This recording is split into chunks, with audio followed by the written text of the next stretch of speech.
In the last video, we looked at how functional components can be used to return some UI instead of just rendering it with an ES6 class. And all throughout the course, we learned how to create components and how to pass data to components via props.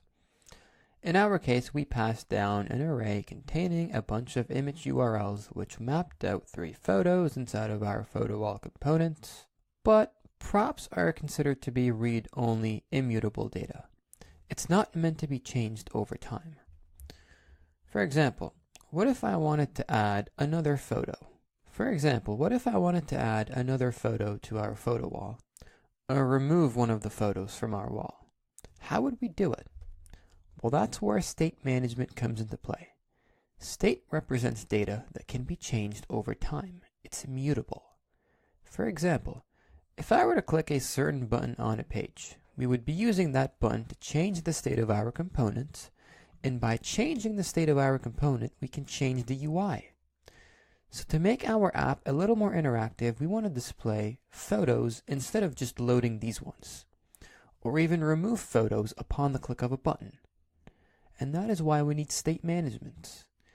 In our application right here, in main.js, we declared the array of posts, and we're passing it down to our photo wall component, which is mapping through that array to create a bunch of photos with the appropriate image URLs. Now, what if I had a button, and upon the click of that button, what if we used the handler of that button to modify this array with a new ID, image URL, and description? As you guessed it, nothing would happen. How is React supposed to know that upon modifying this array, we want to re-trigger the render method with this new array of posts?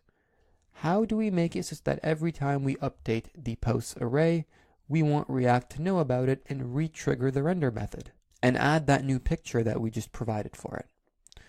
Well, to do so, first declare a constructor.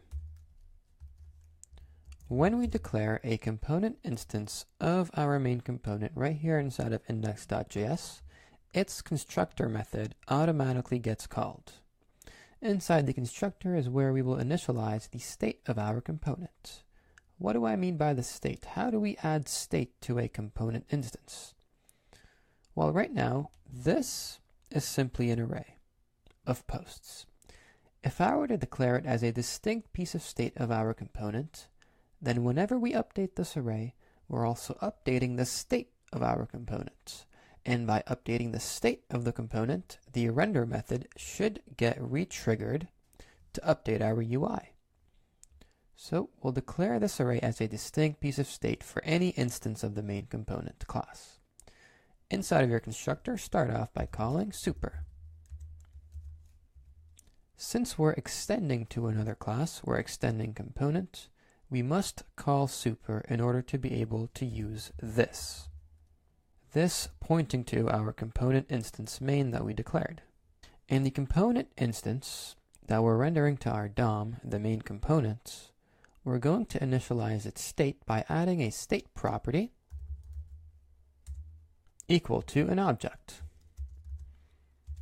This object right here represents the state of our component. Inside of the object, we'll declare our distinct piece of state posts, which will simply be our initial array of posts. Go ahead and delete this. And just as we pass down the other array as props down from the component instance, we can access the post property of our state by writing this .state.posts. So the component is managing the main component is managing this piece of state. Instead of having the array randomly somewhere in our file, we added it as a distinct piece of state of our component, such that it starts off with a default value of the array we had initially. And whenever we update this array now, we would be changing the state of our component. React will know about this and automatically make the necessary updates to the page by re-triggering the render method, such that the photo wall accesses the updated array of our state, passes it down as data, and renders the updated photos according to the updated array. So when it comes to re-rendering the page, we just have to think about updating state. We won't be updating the state of our component in this video. we're still just mapping out an array of photos based on an array of 3 elements. So you shouldn't see any new results except that now, internally, just know that we're mapping out the array of photos inside of our photo wall based on the initial state of our component. If I go ahead to my browser, clearly everything still works. There are no changes. In the next video, we'll trigger some UI changes by actually updating the state of our components.